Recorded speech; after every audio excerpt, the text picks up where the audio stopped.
Last time on Dice Funk. OMG, they're evacuating the building? Question mark? Aggro.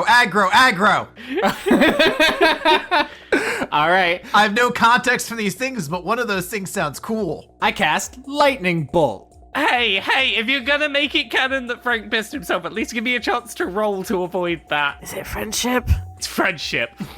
So, before we go up there, before we do this, I want us to put together a bond of friendship that can never be broken. The card is special to me. Is it a memento from mom or something? Is this what this is going to? He'll be sad, and he'll still be okay, because he's still some rich guy's kid. If we don't get this, we are fucked. You're here to take the last thing my mother ever gave me? What does she have against me? I never did anything to her. If you win, I will never play this game again. And if we win, well, we'll decide what we're claiming when we've won. So instead of casting shit on Victory, I'm gonna try to cast some shit on Algernon. I'm gonna try Crown of Madness. So as Algernon's life total goes 3, 2, 1, you concede?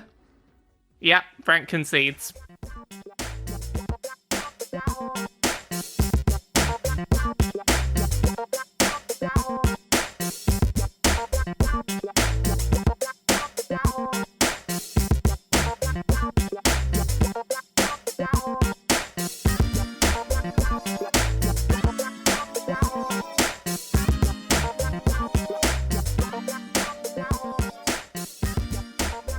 Isn't our group's adventures basically just two foxes screaming into each other's mouths? That's about the tone of our adventures usually.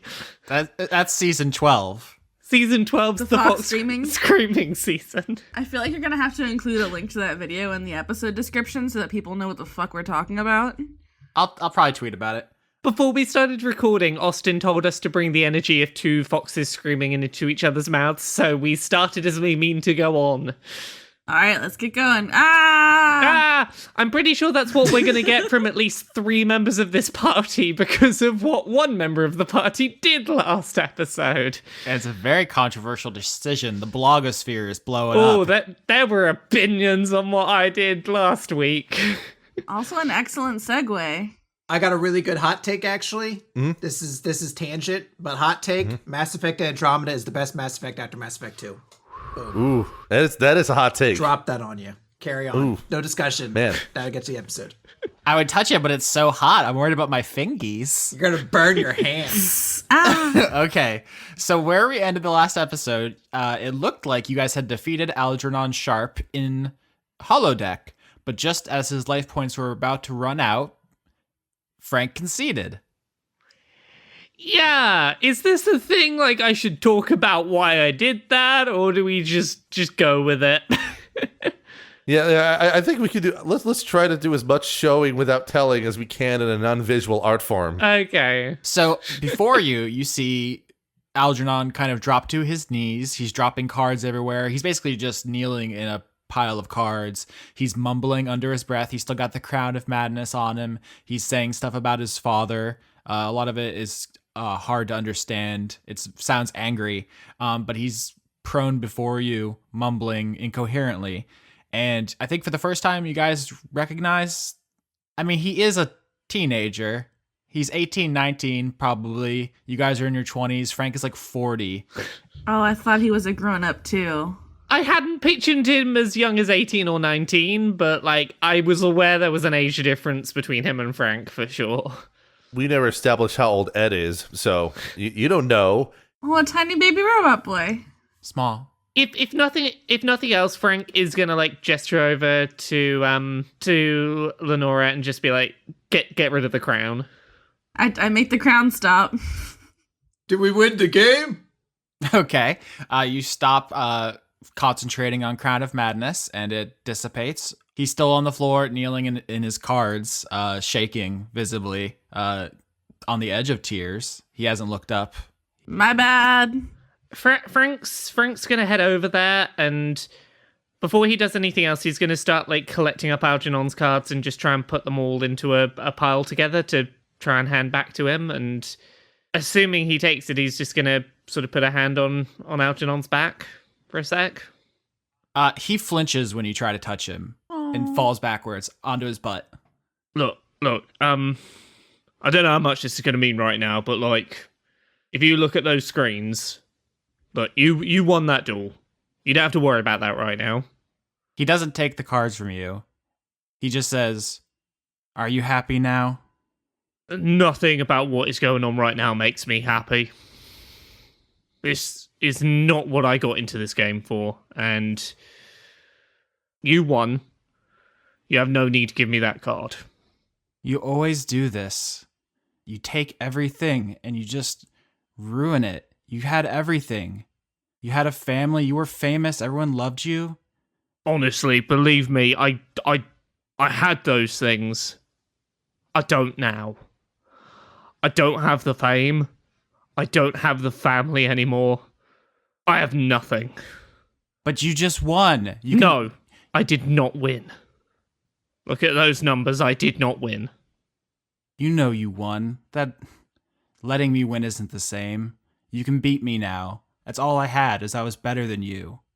I've never really known much about what's going on with you. All I saw you as is the one person that was keeping me from getting back what I'd lost in life. Like, I had everything, and it all went, and you seem to have so much glee in denying me getting my life back on track. You seem to find so much glee in denying me the ability to feel wanted, to feel valuable, but looking at you here today, I get it. Losing people really goddamn hurts. Trust me, I know what it's like not having that connection to your family. He takes his deck back and kind of stands up, but as in a way that gets him farther away from you, because he just can't really make eye contact with you right now. As he starts walking away, the room starts fading away because he is shutting the game down. And you guys find yourself back in Algernon's room, in the private room in the basement of Sharp Investments. I'm going to gently hang the boa back up where I found it. Algernon walks over to his desk, puts his deck down, opens one of the drawers, pulls out a pill bottle.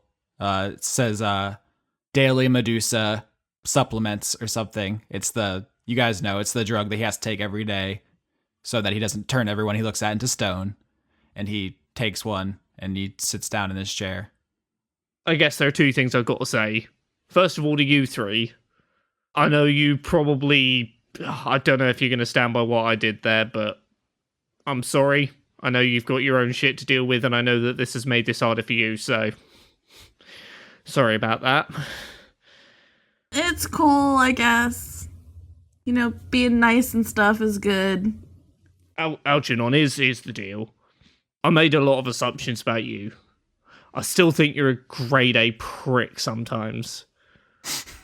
But... I'm not denying that I think you've been a right arsehole to me, but I understand what losing family is like. I don't need your sympathy, Frank. If you're not going to take my card, what are you doing here? This isn't sympathy. It's empathy. And don't worry, you won't have to worry about beating me again. And Frank's going to start walking off. If Frank's trying to walk out of the room, Ed's going to put a hand on Frank's shoulder to stop him from leaving for the time being. You mentioned Beau's name earlier on. How do you know about that? How do I know about Beatrice? The person whose name is on like half the clothing on this planet? How do you know Beatrice has anything to do with us? I mean, I don't go to the board meetings, but it's pretty common knowledge in certain circles that you guys killed 50 guards in King Coliseum last week. But I guess Beau is getting revenge for the whole Skell thing. What scale thing? If anybody knows, you guys did it.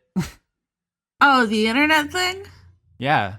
Yeah, that was good. I mean, that's what you guys did. But what's the revenge for it? That's a strange question coming from the people who I thought knew. Oh, I totally know. Just remind me. All right, so that's going to be a deception roll. Yeah, I know. Just tell me more about how much I know. I just want to make sure that you know.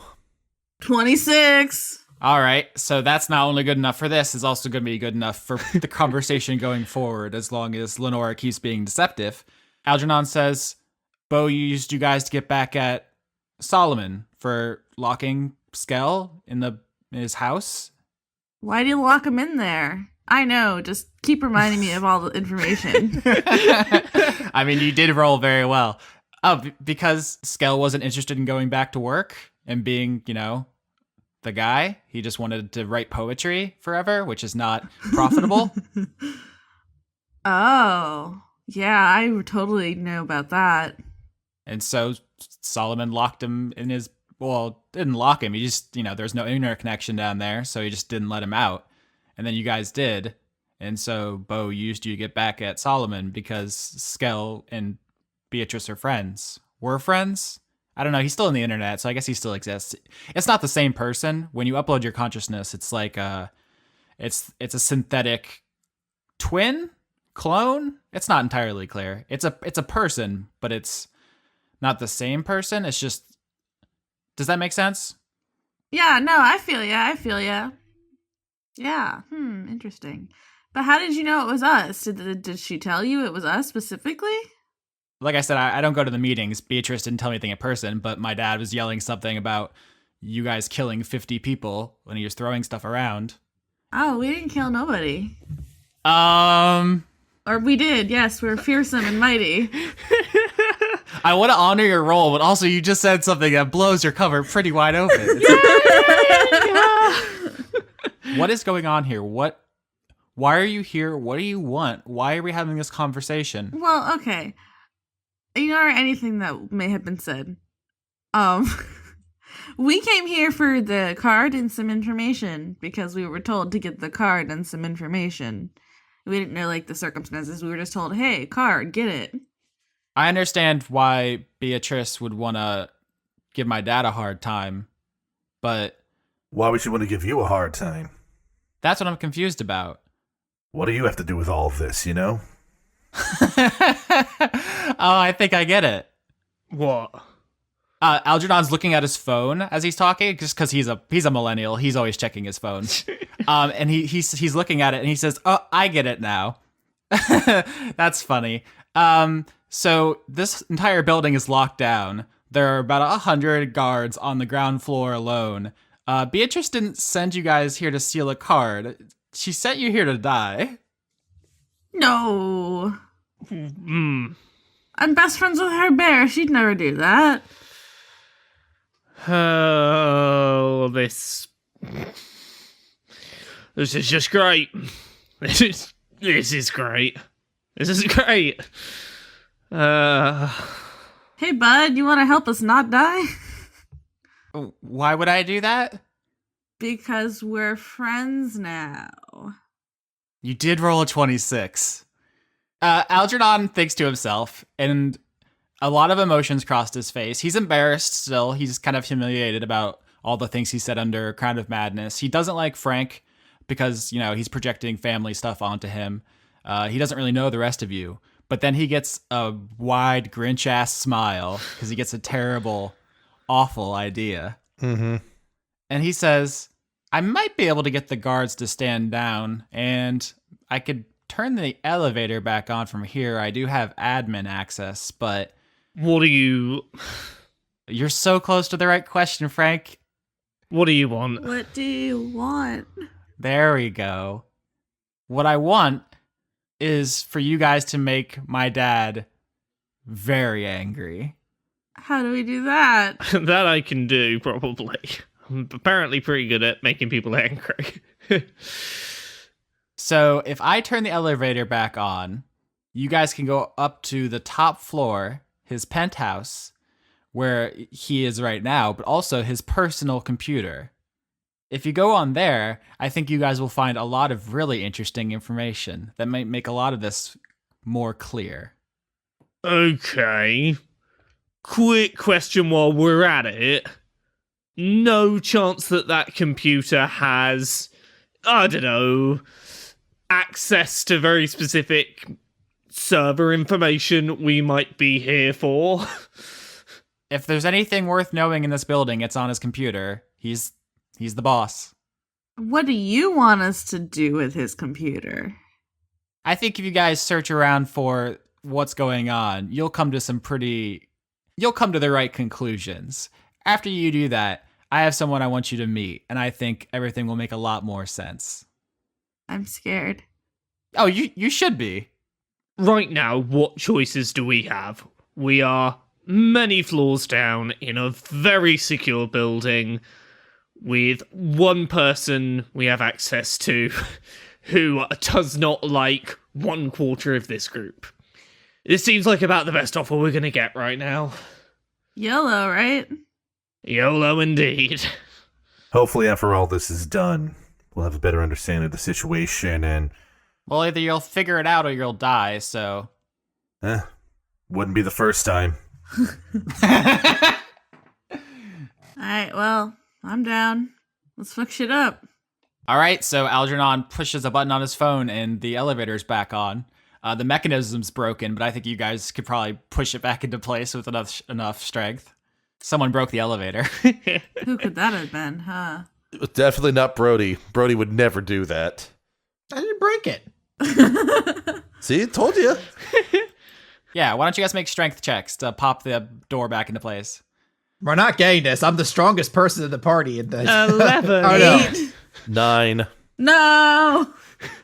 All right, so you guys try to push the door back into place, but it doesn't quite budge. I think maybe intelligence checks to figure out what to do. Oh, this I can do. Constitution check to see if that will help. 19! 6. 12. All right, half passes. So Frank and Lenora, you guys are able to put your noodles together and you figure out that you can just turn off the sensor that checks if the doors are closed. Do some, cool, wiring shit. Sure, yeah. Frank just puts, a trading card in front of the "Are the doors closed" sensor. Oh, yeah, that's way better. Yeah, okay, so I like this. So Lenora, you pop the front off of the thing and you start moving wires around, and Frank, you just walk over and jam a common in the door close sensor. And you're like, good enough. But yeah, so there's 109 floors, I guess, to go up because you're in the basement. So it takes a couple minutes, actually. So on the way there, do you guys just stand in silence or do you talk about stuff? So we're not. Algernon stayed down in the basement, didn't he? Yeah, he didn't even offer to get up. He didn't get out of his chair. Yeah. He seems pretty traumatized. Yeah. Oops, my bad. Sorry I made that choice without really running it by you all. You can save your apology until after we get out of here alive. Yeah, maybe this is better anyway. We can, we're not total heartless douchebags, and we get to learn some stuff, and apparently Bo wanted us dead, which is cool and fun, right? Great. Listen, I don't trust that snake-haired kid. Whoa. It's a little description. I mean, listen. No, I'm taking a joke. None of us trusted Bo anyway. I get your sentiment, Lenora, that this all worked out, kind of maybe, but I didn't know that when I did what I did, so I'm aware I made a choice. It's fine. We'll talk about it later. Brody, are you still ready for you ready for all this? Yeah. Should I stop calling you Brody now, or what? I mean, you can call me what you want. It's just a name. You all right? Yeah, just thinking What's stuff. we got a second? What's up? I don't get why someone would care about something from a dead parent. They're dead. What's the card gonna do? It's a thing that's the closest I can compare to. Both my parents are still alive, so this is not a direct comparison. But growing up, I had a stuffed bear growing up. I kept that thing pretty darn close. I used to put a lot into it. I used to think that it, was something that was there if I needed support, and I know it's just fabric and stuff, and it, there's nothing actually supportive about it, but I'll still keep it, because sometimes things that meant something to you once, keeping something close to you just can help you feel safe sometimes. Yeah, I didn't really want a teddy bear when I was younger, but Nucky said I had to have one to help with the whole, like, little kid angle in a grift, and he used to hit me if it got too dirty. So, I guess I just don't get why a card from somebody who's dead means much. I don't know. Elevators take a while. Frank's gonna try and put an arm on her and just go, I don't totally get it either, but you're all right. I'll hear if you ever need to talk about anything. Nah, that shit's all in the past. Ding! The elevator opens. You guys have reached the top floor of Sharp Investments, and you see ahead of you, there's very little space in front of the elevator before there is another security door, and it has a keypad on it, which requires a code. You notice there are no guards up here, but there isn't really much space for them anyway. He didn't give us that, did he? Probably not. He's a jerk. We didn't ask for it. Why don't you slide into his DMs? Yeah, can I text him and be like, hey, bud. Hey, dude. Hey, bro. Look, the most common codes are people's birthdays. So what's the president's birthday? Let's try that code. Can we just text Algernon? Oh, I'm sorry. I'm the idiot for suggesting that. Whatever. It's a very valid option. I mean, that you don't even need to roll for that. If you guys want to like check the internet for birthdays, you can try some, and none of them work. Can I slide into his DMs? Does Frank have a way of contacting Algernon? Sure. I mean, I'm sure he has a social media presence. Slide into those DMs. Maybe he follows Frank on social media just to mock him. So I'll DM Algernon and be like, upstairs door code. Got one of them? He responds in seconds, S3V3R1TY. I was really hoping it would be Ekans. Can you repeat that quickly? S3V3R1TY. Is that severity? Jesus Christ. It sure is. Man, what's this lead speak garbage, yo? Put that in the thing. Frank's gonna boop it in the thing. Did you say Frank's gonna boop it in the thing? It's gonna boop it in the thing.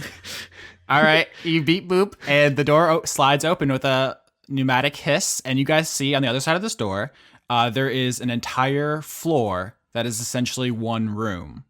All the walls have been knocked out on this entire floor of the skyscraper. It is all one room, bedroom, office. It is palatial. Someone needs to tell rich people that open concept is boring and nobody likes it anymore. It's not just open concept. There's a koi pond. Oh, God. The lighting is such that it's like the room is red 1 second, and then a couple pass, and then it's blue, and then it's green. You guys see there's like a large fridge. I was going to say redwood desk, just like a really super expensive looking wood with like hand carved. It's enormous. Why don't you guys make investigation or perception? Passive perception's 19, but I'll roll to see if 15. I eke anything better than that. Nope, so 19. All right, that's 2 passes. Unless anybody wants to roll and see it botch. Well, why did I roll? No, I love this. So the group passes, but Lenora botches, which is fun. I get distracted by the giant fridge full of snacks. Lenora, you find snacks. No. So you guys are walking around this entire floor, and it is, like I said, palatial, and there's many different like things that would be separate rooms, but they're not. So there's like the bathroom part, but it's just like a freestanding toilet because only one person uses this. It's like wild. There's like the actual like a shower area, but it's just like a part of the floor where there's like floating a hard light glass. A drain. I'm trying to think what is the most extravagant thing you could think of for a rich guy's room? Soda stream. Golden bread. So you guys are admiring all this lavish stuff, and Lenora, you see that there's some curtains, some like really billowy. Oh no. Do I start like batting at them like a cat? Yeah, obviously. That's gonna say like. But it's made of like, what's the nicest material curtains can be made out of? Lauren, you know fashion stuff. I mean, like a really nice silk is always good. Chiffon see-throughs, maybe not chiffon. It's velour. No, it's not velour. Velour actually is a cheap fabric, but velvet, crushed velvet. All right, so Lenora, you find some crushed velvet curtains you start batting at, and you bat them aside, and you see on the other side, there's a man in a hospital bed. Oh, no, I feel bad. Close him. I'm closing him. Before you do, you see this man. He is an old Medusa man. He has like a receding snake hairline, so it's just like around the sides and in the back. It's party in the back, no business in the front. He's very scaly. I don't know if you guys were picturing Medusas as like just humans with snake hair or if they were all reptilian. I think they get more reptilian as they age. So this guy is like 100% scale. He is wearing I want to say blindfold, but it's just bandages. He has bandages all across his face so he can't see. And he's wearing like a silk robe. It's not a hospital gown. It's like $10,000 like handmade in Japan robe. Does he have like a patient chart at the end of his bed, like in the hospital, that I could maybe read and to see if it's Richard Sharp? I mean, it is. Okay, that's what I thought. I didn't know how to make sure. Okay, I'm gonna close him. Well, you bat them aside. You botched. So he says, "Who is that? Is that the maid? Give me a drink." I know, it's Brody Monk, private security. No! I was gonna pretend to be the maid. Oh, wait, I'm also security and maid. He grabs it's like a huge full binder with like 10,000 sheets of paper in it. It's just like the thickest possible binder of, business stuff. And he chucks it at the source of that voice. And he says, "Do not speak unless spoken to, maid." Can I attempt to reduce the damage from it, catch it, and then hurl it back at him? No! Don't! Oh my god! I can catch projectiles as a monk. I mean, you can. He's like tossing it through the gap. I don't know. You don't have to run over. If you want to do this, you could do this. I'm just saying, picturing this in our mind palace. Lenora went off separately. She brushed aside the curtain, and then you hear someone talking, and you run over and just start shit. You can. I just want to be clear about what you're committing to. Please. I'll wait. So the binder just clatters to the ground. It doesn't hit anybody because he can't see. So he just throws it in a direction. I guess I'll just get him a drink. All right. So there's a bunch of fine like brandy bottles near his desk. He has like a full bar set up. Every bottle in this bar is worth like what you make in a year. I'm taking a couple of these bottles. I would. All of it into my infinite pocket. Infinite pocket. Yeah, only stuff that can fit in the mouth of the pocket. So it'd have to be some pretty slender bottles. You can't fit some of these are those like really bottom heavy ones that you don't fit, but A Crown Royal, but actually like worth something and not just, trashy Crown Royal, The bottles are pretty. I mean, if I can't fit in some of it into bottles, I'll like Pour it into a water bottle. pour it into a water bottle and throw that into the infinite pocket then. I'm taking food out of his fridge too. That's an infinite pocket as well. okay, Catarina, you're gonna start robbing this place. Yeah. Oh yeah. This dude's shit's mine. We shouldn't have given her the pocket. Lenora, in the meantime, you make Richard a drink and you bring it to him and he sips at it and he says, "What's happening downstairs?"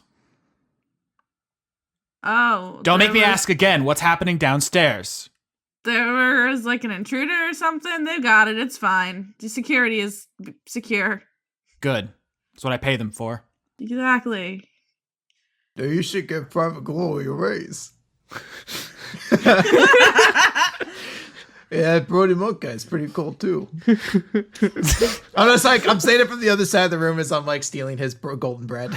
I suppose Frank and Eddie are like the only two that are actually trying to do the job. I don't know computers, all right? This was bound to be the scenario. I got distracted by curtains. I'm a cat. What do you want from me? No, this is perfect. So Lenora and Catarina are engaging Richard, and there's going to be this ongoing conversation. I assume during this, Rene Eddi and Frank Westerly will actually do the computer stuff you're here for. The computer is not hiding. It is out in a special like computer station. Yep, so Frank's looking straight for that computer. Yep, you find it, no problem. It requires a password. I'm gonna text Algernon again. Algernon doesn't know his dad's computer password. He says, "Figure it out." Mm-hmm. Figure it out. First thing that Frank's gonna try is Algernon.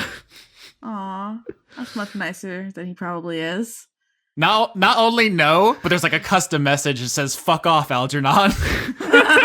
Oh god. Oh, hey, we need to upgrade your Norton antivirus. What's your computer password? Oh my god. Deception. Hey, does it count that I'm trying to pass myself off as Brody Monk to get advantage? Because I have a feat for that. So, I mean, Brody Monk is not a name he knows. I do want to give this to you. I'm Brody Monk, his private security / Norton antivirus updater. He doesn't remember me, but it's the role I'm trying to pass myself off as. Okay, so specifically, you're not a maid. He thinks a maid's here. So now you're letting him know that it's two people, a maid and a security person? Yes. All right, so he says, oh, are you with Heller? Yeah, I'm with Heller.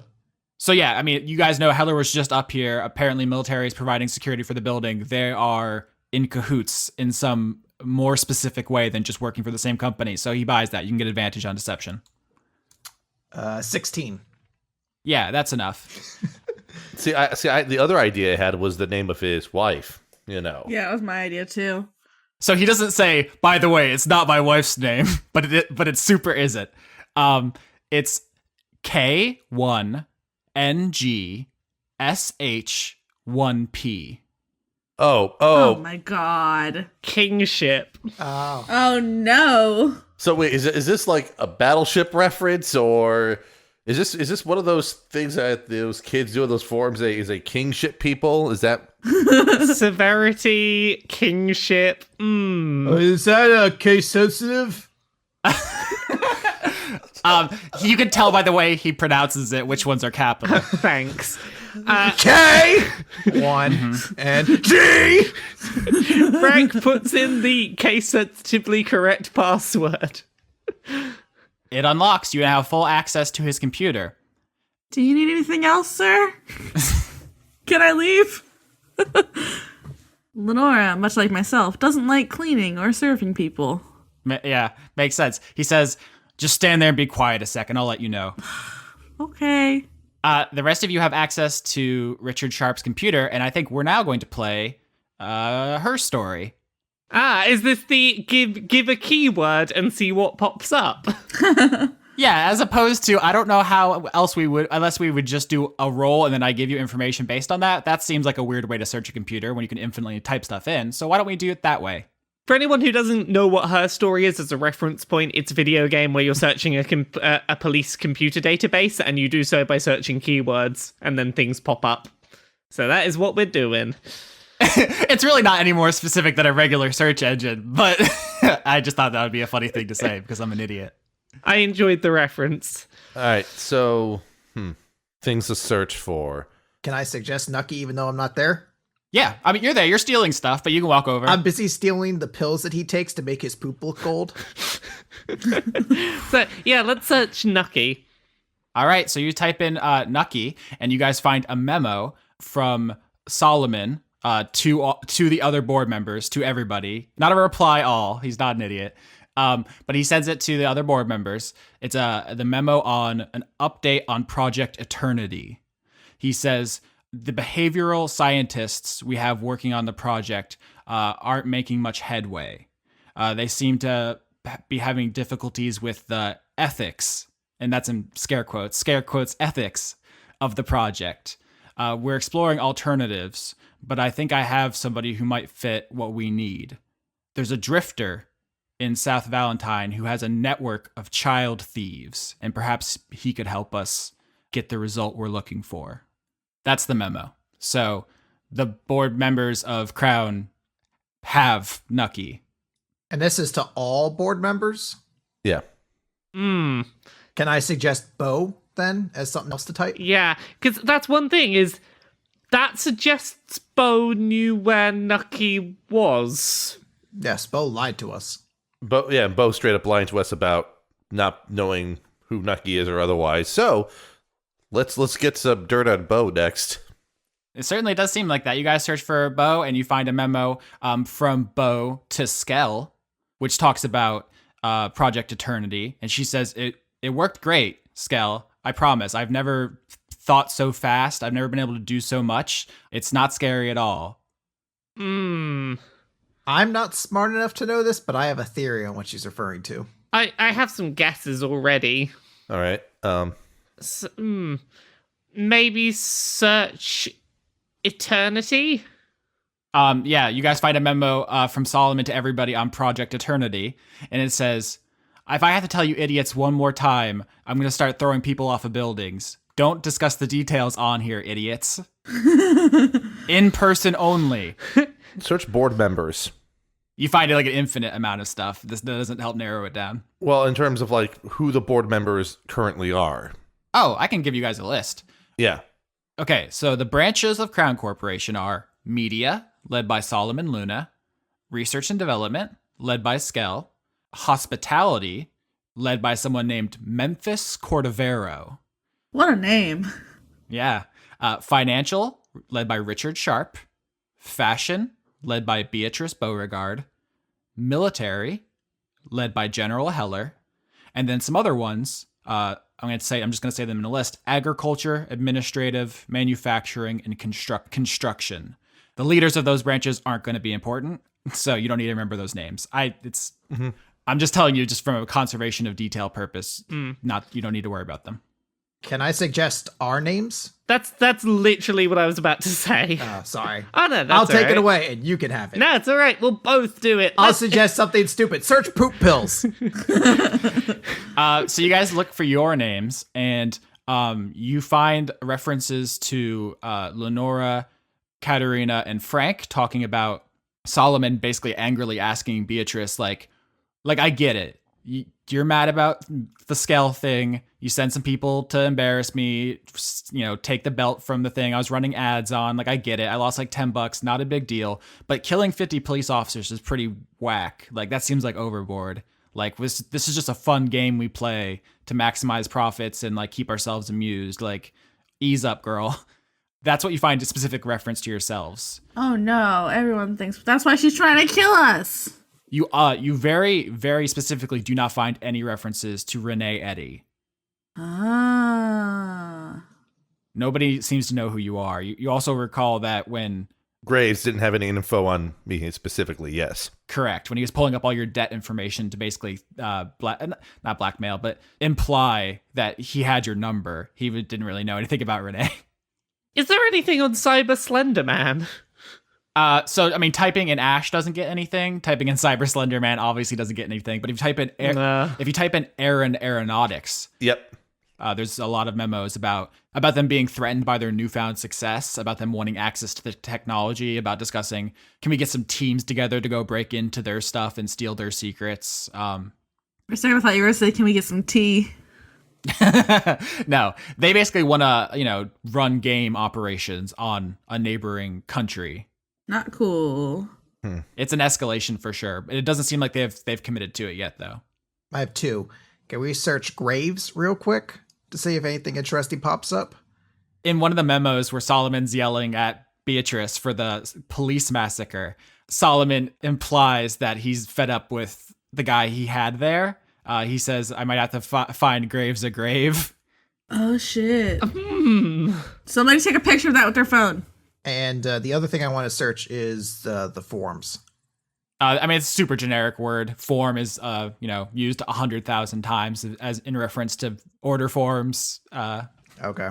Yeah, it's not helpful. What if we search Algernon? Does it pop up another thing that says, fuck off, Algernon? That would be very funny. Now, I think you find like one or two references where Richard is talking to other board members and says something like, I hate my son. I can't make that meeting. My idiot son has a birthday or something. Oh. So let's search Heller, because it referred to the fact that there's clearly something going on between financial and military. That would then expose something about his dad. Yeah, so you guys look for Heller. This time you find a lot of private communications between Richard Sharp and General Heller specifically, talking about Project Eternity and how it's being kept at General Heller's base. Huh. And yeah, you find also like General Heller says, the grifter you found is working out pretty well. I think we're making progress. Do we have an address for where that is? Yeah, you can find one. Yeah. It's 1792 Redacted Lane. Can I suggest we search Memphis something? Fancy boy. Memphis Cordovero. You find that is the leader of the hospitality branch. Hospitality just means like restaurants, hotels, it's service industries. First thing you notice is he's left out a lot of the reply alls. Like, it seems like the other members don't particularly care for him, and when they do, they kind of condescend to him. You get the sense that he is kind of the most junior member, like the one who has the least experience and has been there the least amount of time. There's also a lot of like jokes about him being a mole. He's a mole man. Yeah, he's a mole folk, and the rest of them basically make fun of him for that. Can we befriend him instead? Can he be our new like sponsor? I was gonna say, can I get Memphis's number? Yeah, you guys find Memphis's stuff. There's someone sends him something, and you can copy the address. In fact, you find out Memphis Cordovero, his headquarters, is in the Oak and Holly nightclub. Oh shit! I mean, hospitality is restaurants, hotels, nightclubs. Oh, heck. Also, if you guys are going to work with Bo, you're going to need a sponsor or you'll be dead by morning. Exactly. One thing I want to do is I want to get Frank to message Algernon again and go, like, Project Eternity, we're coming across some stuff on that. Like, is there anything specific that like, you can point us towards? Algernon responds, all I know is it killed Skell, and it's the reason that my dad isn't going to turn the company over. Is he turning it over to Hella? IDK. Our BFF jail. Can we search, this is just a term, but I'm just searching on a hunch, immortality? Yeah, you guys actually do find a memo specifically about the Skell situation when Skell first uploaded himself. And it turned out he wanted to do poetry instead of being a board member at a super mega corporation. And you see people arguing. And Solomon says in the thread, like, he's not immortal. Skell is dead. When Skell uploaded himself, he died. This is something that has Skell's memories and all the information that was in his head, but it's a new thing. Just like the Warforged are their own thing. You can't be immortal. It's not possible. When Skell uploaded himself, he died, his soul left, it's gone. This new thing is like Skell's twin or his clone, whatever helps you think about it. But that's not how it works. Everyone needs to get that out of their head. None of us are going to be immortal. Let's all live with that. Or not live. The gut feeling I've got right now is that Sharp is selling getting rid of the company to Hella. So I want to start searching words like exchange or deal, sale, Merger. Merger. Trying to find something that might be like something big in terms of the big deal going on. Those are very general terms, so they return a lot of the results, but also I want to be clear, you get the sense that that's not happening. Sharp is not turning the company over to another branch or anything. The only other thing I'm trying to think of is anything that might allude to Sharp trying to go through with Project Eternity so that he can maintain control of financial permanently.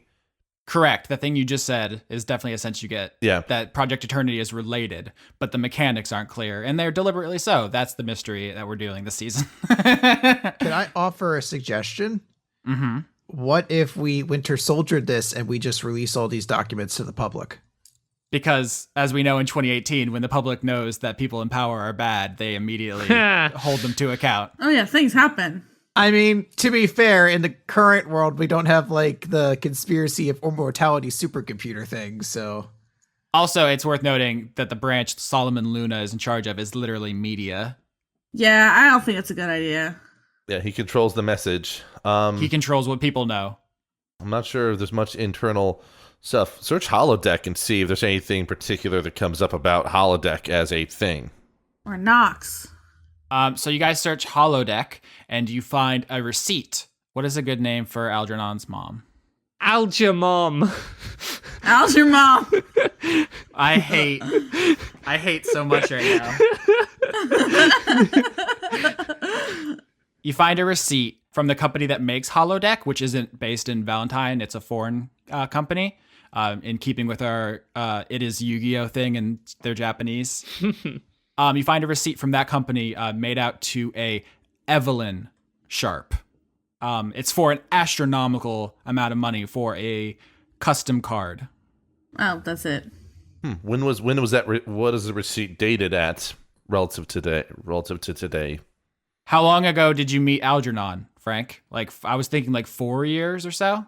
That would make sense, other than I find it weird that, like, his rivalry was with, like, a 14-year-old seems weird. I guess 16-year-old, because he's like a shitty teen. He's a very shitty teen. Okay, so, yeah, let's say, like, 3 years ago or something. So it'd be like 3 years and 6 months ago is the receipt.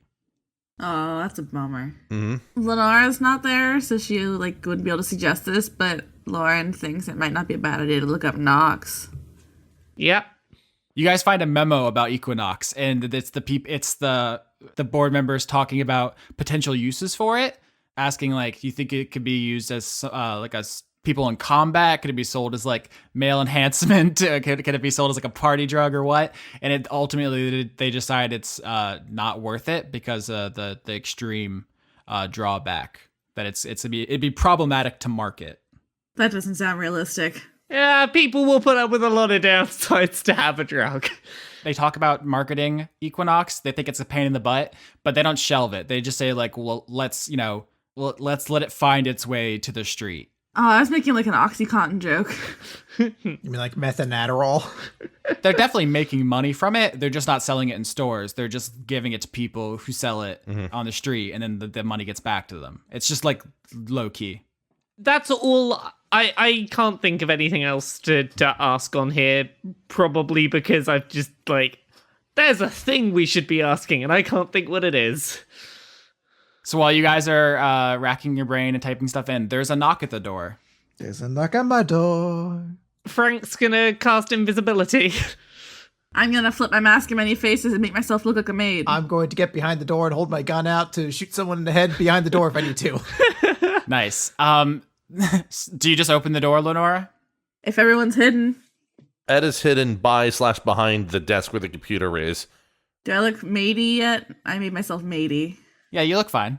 Okay, I open the door. You open the door and there's another maid. Oh, hello. Is it time for a shift change? It's a mole in a maid outfit. They have like they're like cart with like cleaning supplies and stuff on it, and they say like, "Hey, what are you doing here? This is this is my floor." Oh, I guess I got confused today, but trust me, you're probably glad I was here. I made him a drink. He's really grumpy. Deception? 13. The mole tries to push the cart past you, not aggressively, just but like, I gotta go to work. You're next to the door, Catarina, with a gun I'm gonna out. pop out, gun behind my back, and be like, oh, it is Brody Book, private security. We actually have this covered right now. You just take the day off. Go home. And I'm gonna start pushing the cart back to, like, through the door, like I'm helpful, but get out of here. Oh, God. The mole looks from Catarina to Lenora to Catarina, and you're trying to push the cart back out past the mole. Mm-hmm. Stop that. You stop that. The mole grabs you by the front of your shirt, Catarina. I'm gonna have to shoot this mole in the head. All right. God damn it. Strength contest. 8. 12. The mole spins you around, Catarina, puts you in a headlock, and its body flickers because it is a projection. Fake mole. A long, thin pithing needle presses its way out of the mole's palm Oh, shit. Oh, no. and into your neck, Catarina, as it now has you in a headlock hostage. Lovely. It is Ash. See, here was me assuming it was someone else with a deathly pithing needle. Well, here's the thing. I want to activate a barbarian rage, and then I want to blow up this grenade right between us. Can we not? No, you'll kill the old dying man. He's a dick, but he's in a hospital bed. I was planning to kill him anyway. Just like this whole like everyone Every week. everyone is expendable.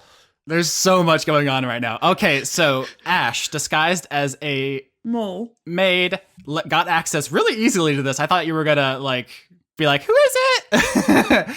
puts Catarina headlock, puts the pithing needle to her throat, and you're going to try to reach down, pull the grenade out, pull the pin, and then put it behind your back before he notices and shish kebabs you. I mean, I will have my barbarian rage up, I'll have you know. And I survived an attack from victory. So I feel confident. I don't. Oh no, Catarina's dead. Yeah, so there's something in role-playing games called the chunky salsa rule, which is if you do something that would reduce you to chunky salsa, regardless of what the numbers say, you're dead. So even if in the rules, we can say grenades do X damage, and if your life points are higher than X, you survive. The fiction does not bend so easily. If you set off a grenade that's pressed against your back, you will die. All right, well, I'll still activate my barbarian rage and try to break out of the hold. All right, that sounds like it's going to be another strength contest. Okay. Oh no. 4, Jesus. 20.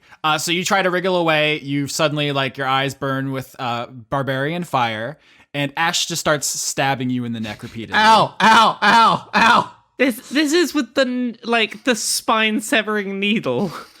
So here's what happens. Ash has Catarina headlock. Lenora, you're standing by. Frank is invisible somewhere else, and Rene is behind a desk. And he just gives you some warning stabs. So stab, stab, stab. That is 28 damage. He does not kill you. He could, but basically wants to make it as bloody as possible. You're bleeding from the neck all down your front. And Ash says, BT 517. Show yourself or your friend dies. Can I attempt to You stop that. Hey, can I attempt to try to get into my pocket for something? You can, but you're going to sustain stabs. Every time you say or do anything, he's going to stab you. Ed will stand up from behind the desk, but have his handgun sort of drawn and in hand, but not pointed at Ash and Catarina at the moment. Meanwhile, Richard, in his hospital bed, God damn it. says, Maid, who is that? It's another maid. I'm training her. Ash looks at you, Lenora, and then back over to Ed. Just like he doesn't nod or anything, but you get the sense that he was pleased with that. Because if you were going to try to escalate, it was going to result in more stabs. So good job. Am I right in my memory of pithing needles and my understanding of them that they're like, while they can be used to do some fairly lethal damage, they're quite small, thin needles ultimately. Yes, the idea is that if you want to euthanize an animal, you just stick it through the back of the head, through the brainstem, they die instantly. He's using it to make Catarina bleed a lot, to be theatrical, to get Ed to surrender. I guess my hypothetical question out of character here is, if you were to, like, punch one from the side onwards, could you break it?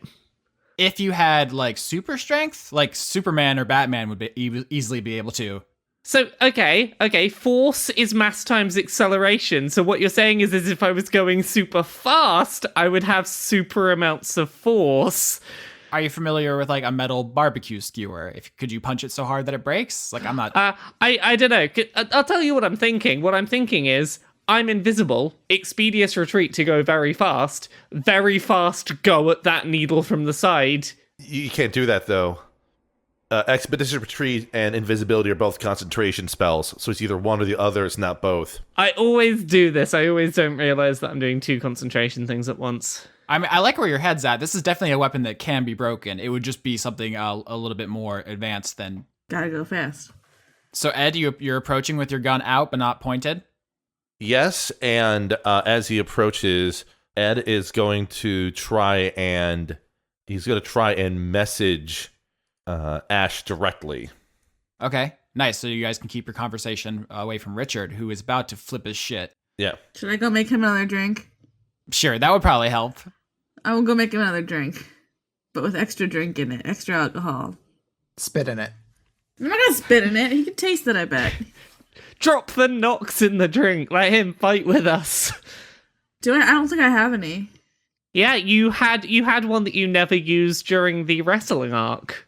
Oh yeah, I forgot I got another one. Yeah, you had the option, And you never did. Also, I don't want to make him super strong, so I'm not gonna. You could make you super strong. True. We'll see what happens. I like the Chekhov's gun of like, you could probably break the needle, but you have to be super strong. And then like 20 seconds later, you're like, that would make you super strong. But I don't want to escalate. What if he has a backup needle? I don't know. I'm just gonna make this old man a drink so he yells at me less. All right, you make an old man a drink. Meanwhile, hostage situation. What is this corruption you've been talking about, and why is it important for you to take me alive? I don't claim to understand it, but I cannot let it continue. Why didn't you kill me when they sent you the order to? I tried to free you from this life we were made for. If I had known you would end up back in it, I would have finished the job. I was cruel to let you continue to live like this. What do you mean, we were made for? I wasn't made to be part of this thing. We were all made for this game. Synthetics, organics, humans, warforged. We are all made to play these cruel roles. All life forms are forced to survive under capitalism. So going forward, we're going to have a fun thing where Laura just yells out the subtext, which is I'm really excited for because then nobody ever has to be confused about me being a pretentious asshole who talks around shit. That's fun. Let's chase that. We're blowing your spot up a lot this season. I'm having a good time with it. Yeah, I'm also trying to think of interesting questions to ask that aren't. I mean, I'm thinking about popping the Nox and kicking his face in. Ed then asks, "Where do you plan on taking me?" Back to Aaron, where they can remove you from that body. Would anybody be upset if I popped the Nox and kicked his face in? I'm very into that idea. What Ed is going to do is he's going to use a sorcery point to try and cast Phantasmal Force on Ash, which subtle spells allows him to cast a spell without any somatic or verbal components. And Ash needs to make an int save against 15. Hopefully this works. 7. Haha! All right, so here's what happens is from everyone else's perspective, Ed disappears and is back underneath the desk next to Frank. From Ash's perspective, he is seeing a phantasmal image of Ed still where he is, and it's an illusion that he believes is Ed still standing there. Ed, speaking out loud in this illusion form, says to Ash, "All right, I'll go with you for now, but release the hostage first." Persuasion? Persuasion. At least I have a decent stat in that. 18. Yeah, it's pretty good. Ash begins circling around you. So if the phantasmal image of Eddie is in the middle of the room, he's kind of rotating around the circumference of the circle around you, basically. Mm-hmm. He still has Catarina in a kind of chokehold with the blade to her neck, but he's making his way over to Richard Sharp in the hospital bed. And when he gets over there, he releases Catarina, but then grabs up Richard Sharp. Come on! And goes to drag him out of bed. Oh, sweet. Problem solved. All right, I move away and throw the grenade at both of them. Come on. No, Wow. I won't do that. Everyone seems to get upset when I throw grenades, so you know what? It's gonna just be a fucking Christmas ornament from now on. Do you throw the grenade? No, I won't throw a grenade. Yep. Okay. I had a really cool idea. What is it? Well, I'm not going to tell you. Throw the grenade. I mean, you're allowed to throw the grenade, Chris. Grenade. Throw the grenade. We don't want to yuck your yum. Wait a minute. Oh, jeez. He has the electromagnet to stop bullets, which could presumably stop the grenade. So he's letting Catarina go, because that is your condition for going with him. Mm-hmm. But he picks up Richard Sharp and starts, puts him in a headlock, starts dragging him out of bed. And Richard starts yelling, he says, "Maid, what are you doing? Maid, I order you put me down. Maid, I swear to God, I'll take off this blindfold and I'll send your family your stoned body." And Ash is just dragging him out of bed. Do you guys do anything? All right. I'm going to pop the knocks. Okay. All right. And then, how close am I? I'm going to go Misty Step over to him. Mm-hmm. And then I want to kick his fucking needle. Are you trying to make a strength check to break his needle? Yes. All right. But I get advantage, right? You sure do. Oh, I still have a -1. I'm going to give him a dexterity check to try to pull his arm out of the way before you kick it. All right. 8. 18. And I'm going to say, put my boss down. All right, so Lenora, you pop in the drug. You get advantage on everything as you become one with your, the universe. You take Nox, and as you said, it's like as soon as it goes down your throat, you become like the perfect version of yourself. You're a galaxy brain meme.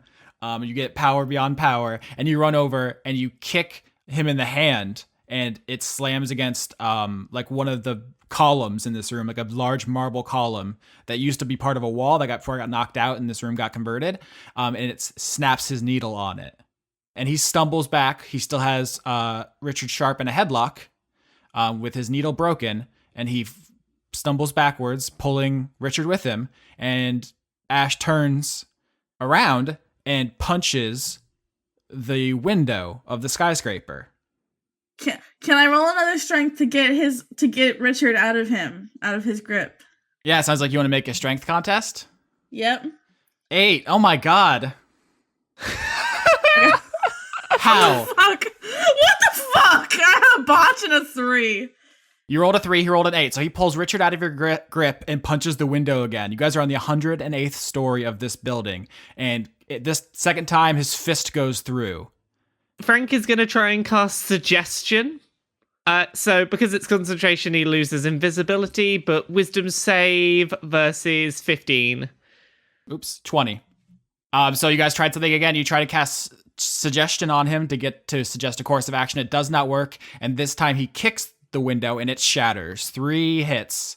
At this point, the illusion of Ed is going to hold up a hand. Is going to drop his handgun and walk towards Ash with a hand up, and will just say, "You came here for me.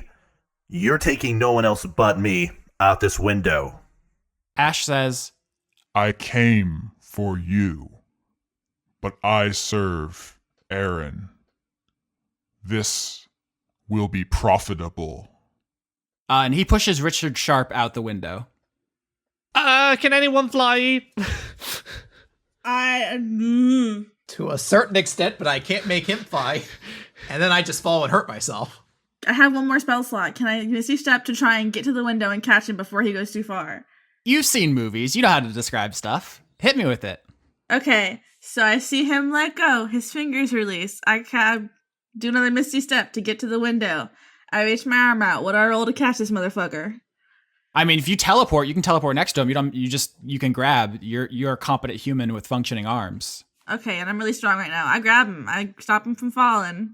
As soon as Ed is able to see that Lenora is able to get a hold of Sharp, the illusion, the phantom of Ed bolts to basically run towards the window and jumps straight out of it. Sketch! Yeah, what? The illusory duplicate jumps out of the 108th story of the skyscraper, and Ash panics and jumps after you.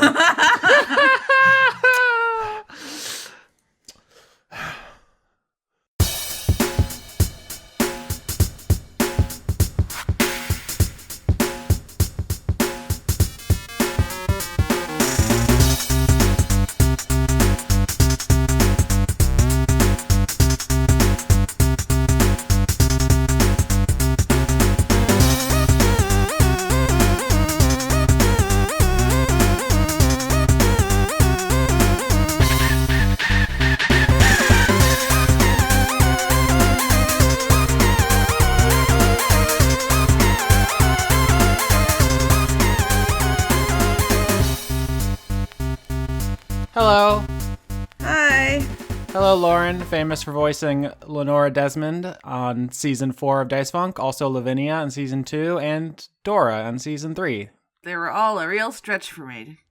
Very well. I would say they're all very small, but they're not. One is big. Oh, that one actually is a stretch. How is it? Living all my tall dreams. Nice. I'm here to talk about credits, including the music credits, which I'm going to do now. Do it. We used New Jack Mantle, an arrangement of The Mantle from Nights into Dreams, Music of Funk, an arrangement of Stage 1 Gotham City from Batman for the NES, and Linear Groove, an arrangement of A-Type and B-Type from Tetris. That's all the music, because the wrestling arc is over now. Aren't you happy? Yeah, I like all that music. It's very good. I do too, but I imagine it's hard for you to, edit. My life is editing hell. Do you want to do other credits? Okay, yeah. Executive producers for February 2018. I'ma start. Ex Delaris. Kerstine Haslinger. Joseph Tombrello. Jade.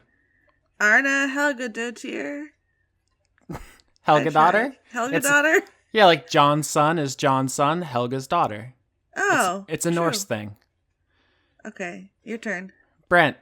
The Cult of Gorfanax. Paul Mullen. Dr. Goatman. Toshiro Kuru. Andrew Grothin. Levi the Young. Kevin Dobbins. Anthony Sauvier. Morgan Rapp. Jay Logan. The cast of Dungeons the Gathering. Madison Lilith McKenzie. Notorious Stoltz, or Stoltzy, I'm sorry. Victoria Melito. Scotty Vilhard. Aline. Majin. Kritarion. Ren. Einar Johansson. Carter Rayner. Major Tem. Matthew B. Hare. Jorgen Indie Monster. Winewick Ford. Josie Gazet. Razumi Yuzura. Albert West. Jason. Ken Fursel. Eleanor Nonanteses Periton. Scott Cummings. Starlight Glimmer did nothing wrong. Jewman Jack. Mel Teach. Arjun de Koenig. Grimlock. John Potts. Dawson Parr. Noah Sudret. Zephosaurus. Elderly Goose. Salad Child. Seraph Stone. Thorsten Gross. Devin Smith. Caster UK. Aki Savalainen. The Paladin's Wife. Florian H. Please give Johnny a hug. We always do. Junk 2.0. The Hat Cells. Dominic Bowden. Melissa Nielsen. Dawn. Eugene T. Connor Reynolds. Pruitt Holcomb. Artemis BJJ Brazilian Jiu-Jitsu in Bristol. Francois V. Shyness. Dennis Pancake Detlefson. Miko from Finland. Dennis Bengtson. Josh Mosier. Indigo Vandane. Allison Ansell. Sydney Marsing. Just a Jester. Sevarden Akrasimova. Brady Horner. Kitty Foe. James Neely. Marissa Donaldson. M. Joe. Lana Seawolf. Toby Gleason Stack. Matthew Weber. Melissa Booker. Cameron Abbas. Dylan. Anna Stillfire. Sean, the host of Funk Dunk Plays. Harrison Andrew. Christopher Charlow. Jorrit. Viger Arnston. Cody Jackson. And August Rue. We did it. We did all the names. Thank you for 2018. Wow. Happy Wow. February. What else do we have to talk about in this part? Sketch is bandcamp.com/sketch, something like that. Laura is Laura K. Buzz everywhere. Yep, kotaku.co.uk. Chris, he does stuff. Weekly manga recap. That should be his new fucking catchphrase. This is Chris, he does stuff. iTunes, Google Play, YouTube, Podbean. Is there anywhere we aren't? You have a Patreon. I do. Patreon.com/AustinOrsky. That's where I live now. And then if you want to harass me, I'm just Raglicious on Twitter. No one knows how to spell that. RAWRGLICIOUS. Wow. I learned a lot. That's the whole thing, right? Special thanks to all the cats. Mm-hmm. Mine and Laura's and any other cats about. Anna, Smudge. Zelda.